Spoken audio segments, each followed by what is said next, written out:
I am Karen C. Castro, Teacher 3 from Felipe Calderon Elementary School, Tanzania. My action research is entitled The Use of ME-Aural Reading Technique on Lars, Learners at Risk of Difficulty in Reading Habit. Context and Rationale.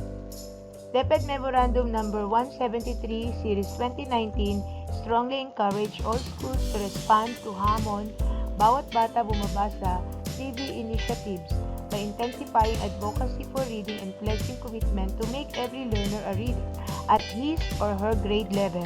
In order to address aforementioned gaps, there is a need to strengthen the reading proficiency of every learner and to nurture a culture of reading, which is a requisite skill in all content areas.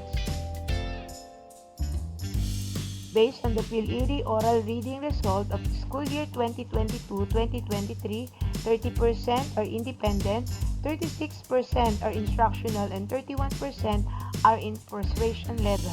These learners who are at frustration level are the target of the researcher for the study. Action Research Questions.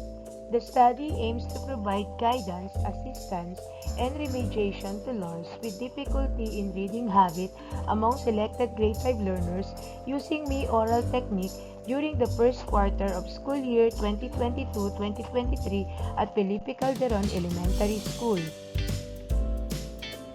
Specifically, it sought to find answers to the following questions. 1. What is the reading level of the Lars with reading difficulty before the implementation of the ME-Aural? 2.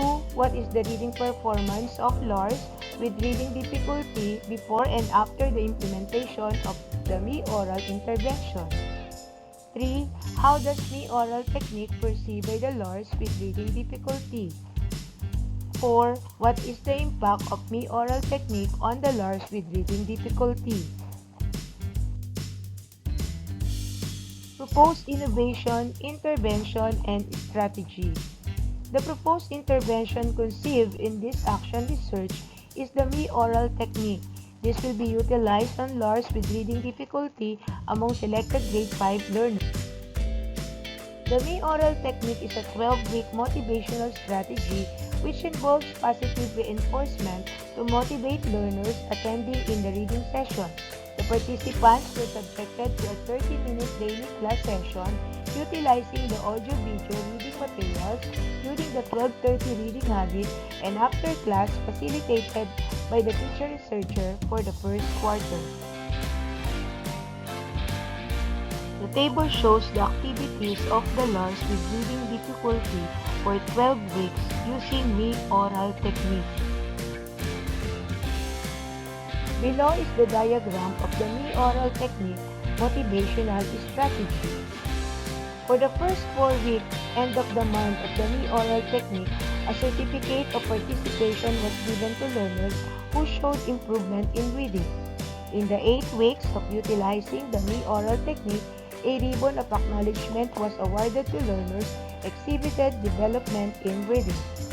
During the final week of using ME-Aural Technique, a certificate of appreciation was rewarded to learners for completing and demonstrating a positive outcome after the reading session. Here are some examples of reading activities using ME-Aural Technique utilized by the researcher. Action Research Methods. The participants were the 15 Lars with reading difficulty of Felipe Calderon Elementary School for school year 2022-2023 whose reading abilities are at frustration level based on the result of the Phil-Iri oral reading test. The study utilized the descriptive quantitative research method in order to present data of the Lars with reading difficulty in reading habit of grade 5 learners using ME-Aural Technique during first quarter of school year 2022-2023 at Felipe Calderon Elementary School. The researcher, after assessing the data that are congruent to the specific questions, analyzed descriptively. For describing the data, the researcher used the frequency distribution to determine the percentage. However, the mean utilized to analyze the reading performance of the Lars, how does ME-Aural Technique proceed, and the impact of the said technique.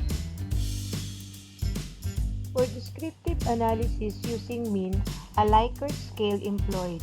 Below are the coded rank numbers and their descriptive interpretation.